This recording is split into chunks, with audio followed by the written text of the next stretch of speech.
Avian 400, ये नाम तो लगभग हर किसी ने सुना ही होगा, है ना? सेहत, स्किन और बालों के लिए इसे अक्सर एक जादुई गोली की तरह देखा जाता है। लेकिन सवाल ये है कि जो चीज़ इतनी पॉपुलर है, क्या वो वाकई उतनी ही असरदार है? आज हम इसी की पड़ताल करेंगे। दावों और विज्ञान के बीच का सच क्या है, चलिए पता लगाते हैं। तो चलिए सबसे पहले ये समझते हैं कि इस छोटे से कैप्सूल के अंदर आखिर है क्या। ये जानना बहुत ज़रूरी है कि हम अपने शरीर में क्या डाल रहे हैं। तो देखिए, ये जो हरा सा सॉफ्ट जेल कैप्सूल है ना, इसके अंदर होता है 400 मिलीग्राम टोकोफेरिल एसीटेट।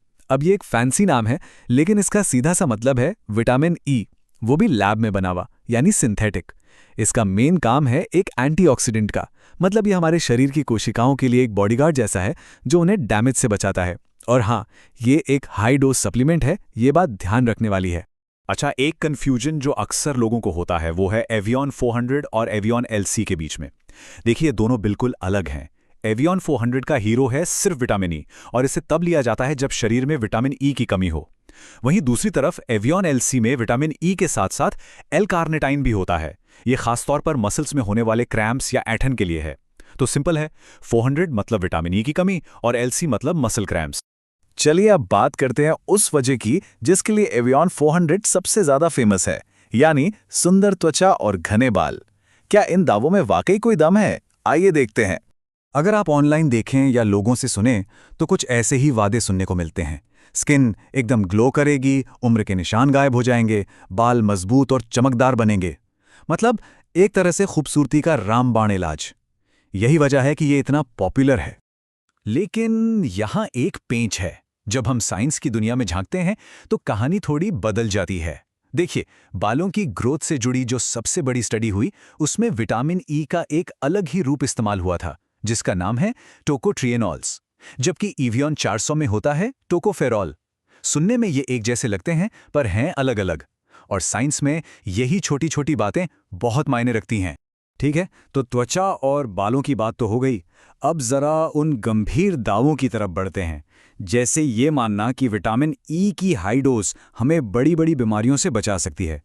इसी सवाल का जवाब खोजने के लिए साइंटिस्ट ने एक बहुत बहुत बड़ी रिसर्च की।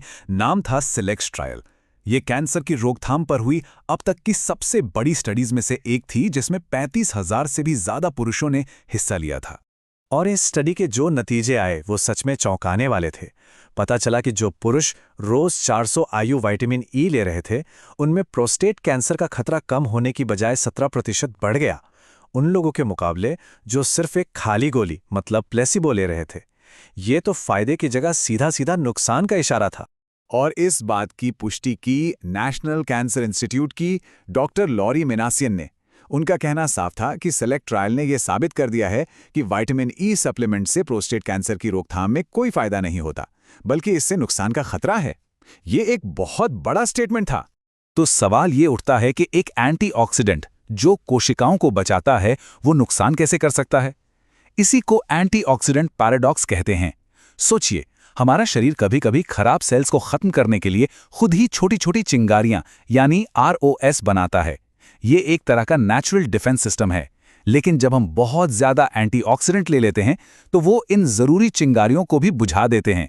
नतीजा, खराब सेल्स को बढ़ने का मौका मिल जाता है। मतलब हर चीज की अति बुरी होती है। तो ये तो साफ है कि फायदों के सबूत कमजोर हैं, पर क्या इसके कोई असल खतरे भी हैं? चलिए अब सीधे सीधे उन साइड इफेक्ट्स और रिस्क्स की बात करते हैं जो विटामिन ई की ज्यादा डोज से जुड़े हैं। अगर विटामिन ई की हाई डोज ली जाए तो कुछ आम साइड इफेक्ट्स देखने को मिल सकते हैं, जैसे जी मिचलाना, पेट में दर्द होना, सिर दर्द या फिर कमजोरी महसूस होना। कभी कभी ब्लड शुगर लेवल भी गिर सकता है। ये वैसे तो हल्के होते हैं, पर इनके बारे में पता होना चाहिए। लेकिन कुछ इससे भी ज्यादा गंभीर रिस्क हैं। पहली बात, विटामिन ई खून को पतला कर सकता है। तो जो लोग पहले से ही ब्लड थिनर दवाइयां जैसे कि वॉरफेरिन ले रहे हैं, उनके लिए ये खतरनाक हो सकता है। और दूसरी सबसे जरूरी बात, ये एक फैट सॉल्युबल विटामिन है। इसका मतलब ये है कि शरीर इसकी फालतू मात्रा को बाहर नहीं फेंकता, बल्कि चर्बी में जमा कर लेता है, और धीरे धीरे ये जमा होकर जहरीले लेवल तक पहुंच सकता है।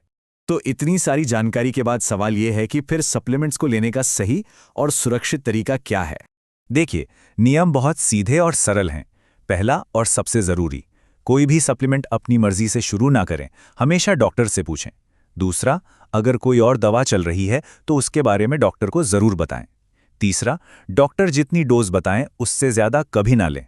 और चौथा, हमेशा कोशिश करें कि पोषक तत्व खाने से मिले, गोलियों से नहीं। और वैसे भी विटामिन ई के लिए किसी सप्लीमेंट पर निर्भर रहने की ज़रूरत ही नहीं है। ये हमें कुदरती तौर पर कई चीज़ों से मिलता है, जैसे सूरजमुखी का तेल, बादाम, सूरजमुखी के बीज, पालक, ब्रोकली। एक अच्छी संतुलित डाइट से इसकी ज़रूरत आराम से पूरी हो जाती है। और आखिर में ये सब हमें एक बहुत बड़े सवाल पर आके खड़ा कर देता है। क्या हम सेहत को एक छोटे से कैप्सूल में तलाश रहे हैं, जबकि असली सेहत तो हमेशा से हमारी जीवन शैली, हमारे खानपान में ही छिपी हुई है? इस बारे में सोचना तो बनता है।